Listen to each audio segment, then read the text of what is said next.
प्रदेश में मुख्यमंत्री पुष्कर सिंह धामी का 16 सितंबर को जन्मदिन है और इस मौके पर भारतीय जनता पार्टी संकल्प दिवस के रूप में मनाएगी। वहीं 17 सितंबर को प्रधानमंत्री नरेंद्र मोदी का जन्मदिन है और बीजेपी 17 से लेकर गांधी जयंती यानी 2 अक्टूबर तक सेवा पखवाड़े के रूप में प्रदेश भर में मनाएगी। तो इस संबंध में जानकारी देते हुए भाजपा प्रदेश अध्यक्ष महेंद्र भट्ट ने बताया कि इन दोनों कार्यक्रम को जिला स्तर और मंडल स्तर तक किया जाएगा। 16 सितंबर संकल्प दिवस के मौके पर मुख्यमंत्री धामी के कार्यों को जनता के बीच पहुंचाया जाएगा।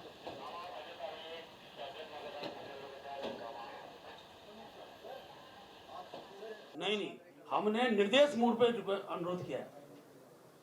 रिक्वेस्ट मोड, निर्देश मोड, क्योंकि मेरे अध्यक्ष बनने के बाद पहला कार्यक्रम प्रभारी मंत्री के दृष्टिकोण हमने दिए हैं। प्रभारी मंत्री सब जाएंगे। प्रधानमंत्री जी का जन्म दिवस भी है, मुख्यमंत्री जी का संकल्प दिवस का उनका जन्म दिवस है।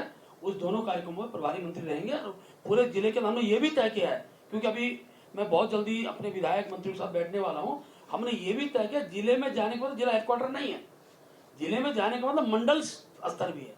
तो हमारे अनेकों मंडलों में कार्यकर्ता उनकी विषय भी आएगा और हम ये भी तय करेंगे कितने मंत्री कितने मंडलों तक गए। ऐसा कोई मंडल तो जहाँ मंत्री का प्रवास ना हो। और जिला केंद्र जाना नहीं, जिला केंद्र में प्रवास भी हमने उसमें निर्धारित किया है, रात्रि रुकने का प्रवास। उत्तराखंड सरकार के विभागों में अब स्पोर्ट्स कोटे से मिलने वाली नौकरी को लेकर बड़ा खुलासा हुआ है। खेल मंत्री रेखा आर्य ने खुद इस बात को कबूलते हुए कैबिनेट के माध्यम से प्रस्ताव लाने की बात कही है और इसको लेकर विधानसभा के माध्यम से अध्यादेश लाकर पास कराया जाएगा। उत्तराखंड प्रदेश में साल 2013 के बाद से कई विभागों में 4% स्पोर्ट्स कोटे के तहत मिलने वाली नौकरी पर बैन लगा हुआ है और इसकी जानकारी जुटाने के बाद अब खेल मंत्री रेखा आर्य ने विभाग को कैबिनेट बैठक में इसका प्रस्ताव लाने के लिए निर्देशित किया है। खाद्य विभाग की हमेशा से सजगता रही है और आज मैं ये कह सकती हूँ कि संबंधित जिलाधिकारियों ने अपने अपने जनपदों में जहाँ पे आपदा के मामले ज़्यादा हमको दिखाई पड़ते हैं या जिसके अलार्म पहले से हमारे पास में रहते हैं, तो वहाँ पर 5-5 महीने का 3-3 महीने का राशन जो है वो एडवांस में जो है गोदामों में रखा गया।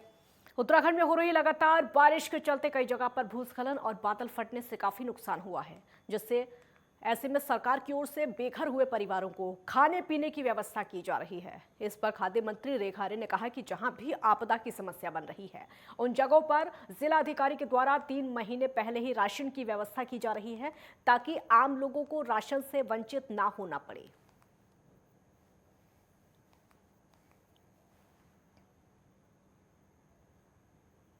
देखिए, खाद्य विभाग की हमेशा से सजगता रही है और आज मैं ये कह सकती हूँ कि संबंधित जिलाधिकारियों ने अपने अपने जनपदों में जहाँ पे आपदा के मामले ज़्यादा हमको दिखाई पड़ते हैं या जिसके अलार्म पहले से हमारे पास में रहते हैं, तो वहाँ पर 5-5 महीने का 3-3 महीने का राशन जो है वो एडवांस में जो है गोदामों में रखा गया है ताकि आम जन को जो है राशन से कहीं भी किसी प्रकार से वो वंचित ना रहने पाए, उसको हम लोगों ने सुनिश्चित किया है। परिवहन चंदन रामदास बेंगलुरु में ट्रांसपोर्ट विभाग से संबंधित एक कार्यक्रम में गए थे, जहां पर उन्होंने कई प्रस्ताव केंद्रीय मंत्री नितिन गडकरी को सौंपे। कैबिनेट मंत्री चंदन रामदास ने कहा कि उत्तराखंड में इलेक्ट्रिक बसों को लाने को लेकर जोर दिया गया। साथ ही कहा कि देहरादून समेत प्रदेश के अन्य जगहों पर भी इलेक्ट्रिक बसों का संचालन किया जाए। इसको लेकर केंद्रीय मंत्री नितिन गडकरी से बात की गई। इलेक्ट्रिक चार्जर स्टेशन बनाने को लेकर भी बात की गई ताकि इलेक्ट्रिक वाहन समय समय पर चार्ज किया जा सके।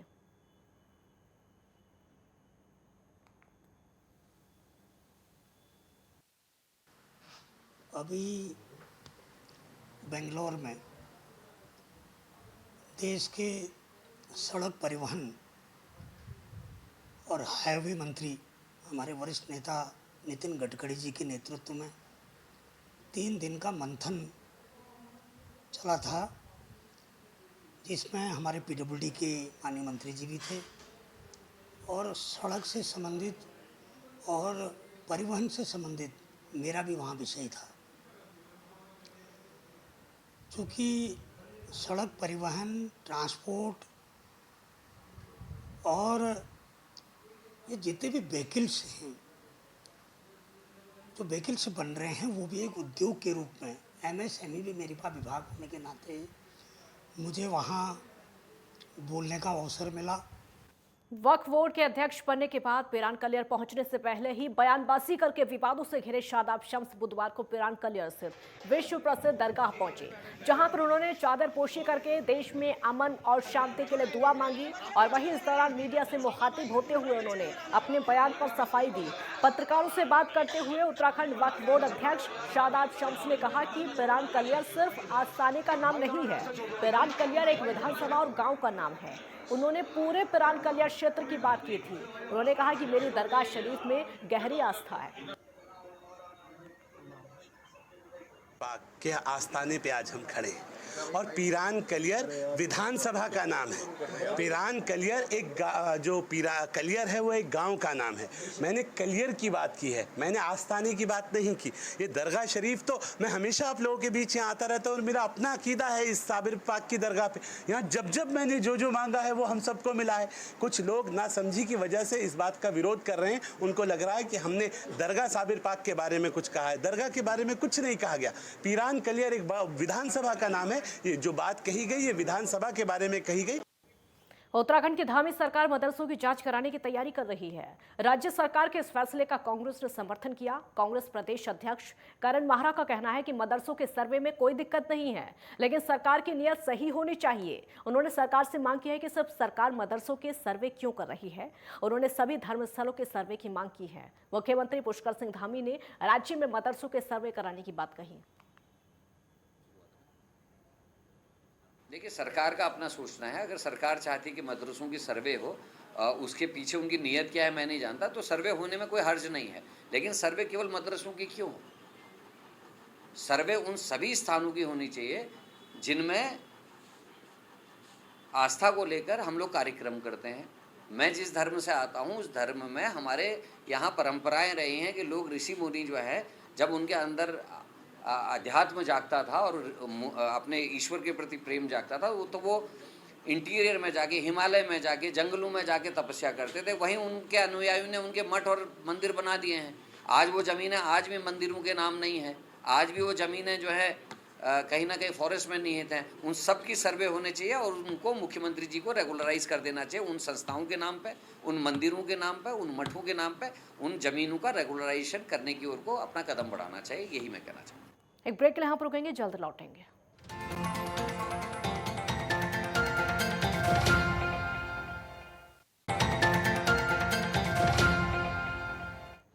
ब्रेक के बाद एक बार फिर स्वागत है आपका। नगर निगम में अब आम जनता को म्यूटेशन और सेल्फ असेसमेंट के लिए चक्कर नहीं लगाने पड़ेंगे। आज मेयर सुनील उनियाल गामा और नगर आयुक्त ने टैक्स विभाग में यह सेवा शुरू कर दी है। इस प्रक्रिया में अब आम जनता घर बैठे अपने घर का म्यूटेशन और सेल्फ असेसमेंट ऑनलाइन भर सकते हैं। लोग ऑनलाइन ही चेक कर सकते हैं कि उनका काम कितना पूरा हुआ है। आम जनता नगर निगम की साइट पर जाकर इस सेवा का प्रयोग कर सकती है।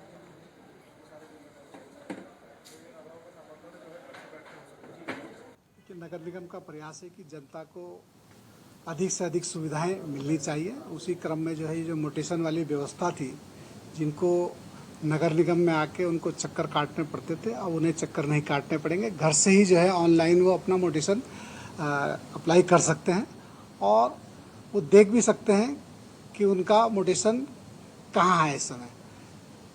जब वो म्यूटेशन जो है अप्लाई करेंगे तो उनके पास एक SMS जाएगा और जैसे जैसे फाइल आगे बढ़ती रहेगी तो SMS उनके पास लगातार जाता रहेगा और 60 दिन के अंदर अंदर उनका म्यूटेशन हो जाएगा। अगर किसी ने कोई शिकायत करी है, कोई उसमें आपत्ति लगती है, तो उसके 90 दिन है। 90 दिन में भी अगर नहीं होता तो वो अपील कर सकता है। उत्तराखंड में मौसम का मिजाज एक बार फिर से बदलने वाला है। मौसम विभाग के पूर्वानुमान के अनुसार 14 सितंबर से लेकर 17 सितंबर तक प्रदेश के कई जिलों में भारी से बहुत भारी बारिश होने का अनुमान जताया जा रहा है। मौसम विभाग की माने तो 15 सितंबर से 17 सितंबर तक प्रदेश के कई जिलों में बहुत तेज बारिश हो सकती है और वहीं मैदानी क्षेत्रों में जहां पर जल भराव की समस्या से जूझना होगा, तो वहीं दूसरी ओर पहाड़ी इलाकों में भूस्खलन की स्थिति बनी रहेगी। ऐसे में सभी को अलर्ट पर रहने के निर्देश दे दिए गए हैं। 14 तारीख को देखें, जो हैवी से वेरी हैवी रेन है, भारी से बहुत भारी वर्षा है, तो वो जो है कहीं कहीं पर कुमाऊं क्षेत्र में वो मिलने वाली है और गढ़वाल क्षेत्र में भी जो भारी वर्षा वो कहीं कहीं पर देखने को मिलेगी। लेकिन जब आप 15 तारीख को जाएंगे और 16 या 17 की बात करें, 15 से लेकर 17 तारीख तक, तो इसके दौरान जो बारिश की एक्टिविटी है, इंटेंसिटी है बारिश की, वो और भी बढ़ने वाली है। तो जहां हल्की से मध्यम बारिश सभी जगहों में मिलेगी 15 से लेकर 17 तक के दौरान, 17 सितंबर के दौरान, तो उसके साथ साथ आप देखेंगे जो हैवी से वेरी हैवी रेन है वो भी प्रदेश में कुछ जगहों में वो मिलने वाली है। उत्तराखंड में एक बार फिर से मौसम का मिजाज पूरी तरीके से बदल गया है। जिस प्रकार से मौसम विभाग ने पूर्वानुमान जारी किए हैं कि उत्तराखंड के 6 जिलों में येलो अलर्ट जारी किया गया है। येलो अलर्ट के तहत जिस प्रकार से देहरादून, पौड़ी, टिहरी, बागेश्वर, पिथौरागढ़ और चंपावत, इन जगहों पर जो है येलो अलर्ट जारी किया गया है। और जिस प्रकार से मौसम विभाग ने पूर्वानुमान जारी करते हुए सभी को अलर्ट पर रहने के दिशा निर्देश भी दिए गए हैं। हम अभी देहरादून में हैं। जिस प्रकार से आप देख सकते हैं कि देहरादून में भी येलो अलर्ट जारी किया गया है और येलो अलर्ट के चलते देहरादून में भी मौसम का मिजाज पूरी तरीके से बदल गया है। काफ़ी तेज़ बारिश जो है देहरादून में भी देखने को मिला है और इस तरीके से अन्य जनपदों में भी इसी तरीके से बारिश होने की आशंका जो है मौसम विभाग ने जताई है, जिसको चलते मौसम विभाग ने सभी को अलर्ट पर रहने के दिशा निर्देश दिए हैं। चाहे वो आपदा प्रबंधन टीम हो, SDRF हो, NDRF की टीमें हो और तमाम जिलों के जो जिला प्रशासन हैं, सभी को अलर्ट पर रहने के दिशा निर्देश दिए हैं। अपने सहयोगी नरेंद्र पिमोली के साथ मैं उपेंद्र सिंह राणा, नेटवर्क 10 देहरादून। चंपावत में एक बेहद ही दर्दनाक हादसा हुआ है। जिले के एक प्राथमिक विद्यालय के शौचालय की छत अचानक गिर गई, जिसकी चपेट में आकर एक छात्र की मौत हो गई, जबकि 3 बच्चे घायल हो गए हैं। हादसे की खबर मिलते ही शिक्षा महकमे के साथ प्रशासन में हड़कंप मच गया और वहीं मृतक बच्चे के परिजनों का रो रो कर बुरा हाल है।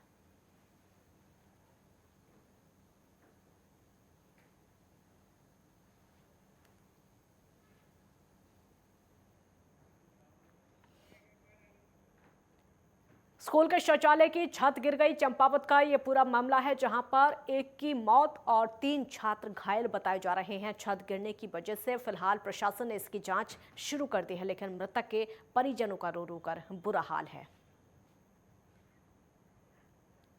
स्कूल शौचालय बताया जा रहा है, जहां पर एक छात्र की दबने से मौत हो गई है और आसपास के 3 और छात्र घायल हो गए हैं। उत्तराखंड के चंपावत की तस्वीरें इस समय हम आपको दिखा रहे हैं।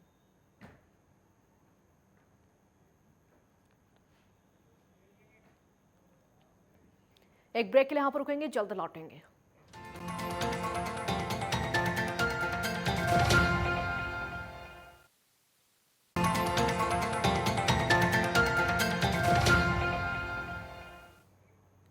ब्रेक के बाद एक बार फिर स्वागत है आपका। पिथौरागढ़ में हो रही भारी बारिश के चलते जनजीवन अस्त व्यस्त है। ऐसे में जिले के दूरस्थ क्षेत्रों के ग्रामीणों को खासी दिक्कतें हो रही हैं और वहीं आज जिले के दूरस्थ क्षेत्र दूनामानी से पहाड़ों का दर्द बयां करती हुई खबर सामने आई है। गांव के लोग एक पीड़ित महिला को 3 किलोमीटर के दुर्गम भरे रास्तों से होकर अस्पताल पहुंचाते हुए नजर आ रहे। देखिए तस्वीरों में आप देख सकते हैं। आपको बता दें कि धूनामानी के लिए पिछले 12 वर्षों से प्रधानमंत्री ग्राम सड़क योजना के तहत सड़क बनाने का काम किया जा रहा है, लेकिन अभी तक सड़क का गांव ना पहुंचना कई सवाल खड़े करता है और ये तस्वीरें उसको बयां करती हैं। धूनामानी गांव में जो परिस्थिति है, आज हमारे गांव से एक महिला है जो हमारी मातृशक्ति है, उनकी तबीयत बहुत खराब है। उसको हमारे वहाँ से अस्पताल लेने के लिए आज लोग कंधे में कुर्सी में लाकर आज के ले आने के लिए तैयार है। कहीं ना कहीं शासन प्रशासन और ठेकेदार की मिली वजह से जो आज तक रोड नहीं बन पाया, बड़े दुख की बात है। बड़े दुख से कहना पड़ रहा है कि अभी भी हम जहाँ लोग घर घर रोड की बात करते हैं, हमारे धूनामानी का गाँव आज भी इस रोड से वंचित है। और मैं कई बार शासन प्रशासन को अवगत कर चुका हूँ, लेकिन अभी तक रोड नहीं बन पाया है। बड़ी दुख की बात है, कोई सक्षम अधिकारी देखने वाला नहीं है।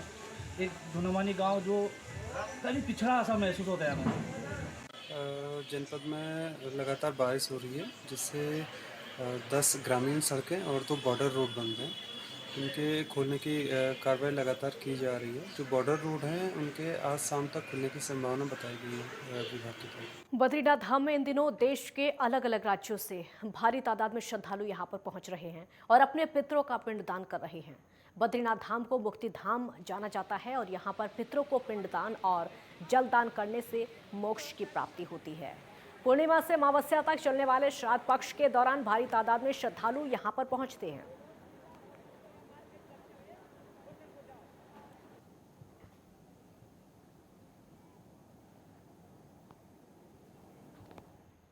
रामनगर रानीखेत मुख्य मार्ग के लंबे समय से क्षतिग्रस्त होने के विरोध में पूर्व मुख्यमंत्री मंत्री और हरीश रावत ने सड़क में बैठकर मौन धरना प्रदर्शन किया। इस दौरान उन्होंने बीजेपी सरकार की घोर निंदा करते हुए सरकार को चेताया। उन्होंने कहा कि क्षतिग्रस्त सड़क के निर्माण कराने की सरकार से मांग है। साथ ही 2 महीने के भीतर निर्माण कार्य शुरू न होने पर 24 घंटे के भीतर भूख हड़ताल पर बैठने की चेतावनी दी। हमारा मौन व्रत है और अभी अभी मैंने उसे तोड़ा है और जो गड्ढे हैं वो आप सब देख रहे हैं और इससे और आगे जाइए तो बुरी हालत है, क्योंकि यहाँ से बेताल घाट की सड़क की भी बुरी हालत है, इसलिए हमने इस एरिया को छांटा। अभी आपको मेरिया की तरफ को जाइए और बुरी हालत है। नीचे धनगढ़ी के पास में चले जाइए, पता नहीं सारे दुनिया भर के पुल बन रहे हैं, वो भी नहीं बन रहा है। तो ये सड़क निरंतर उपेक्षा की शिकार है। आज तो हमने एक चेतावनी के तौर पर सरकार को कहा है और मैं इनके जितने संबंधित लोग हूं उनसे भी कह चुका हूं। सरकार के लोग बजाय इस सड़क को ठीक करने की व्यवस्था करने के ये कह रहे हैं कि साहब पहले क्यों नहीं किया। अरे पहले कब? मसूरी में प्रकृति के चितेरे कवि चंद्र कुमार वर्तवाल की 76वीं पुण्यतिथि पर मसूरी माल रोड स्थित चंद्र कुमार की मूर्ति पर माल्यार्पण करके उनको याद किया गया और इस मौके पर वक्ताओं ने चंद्र कुमार के जीवन और रचना संसार पर प्रकाश डाला।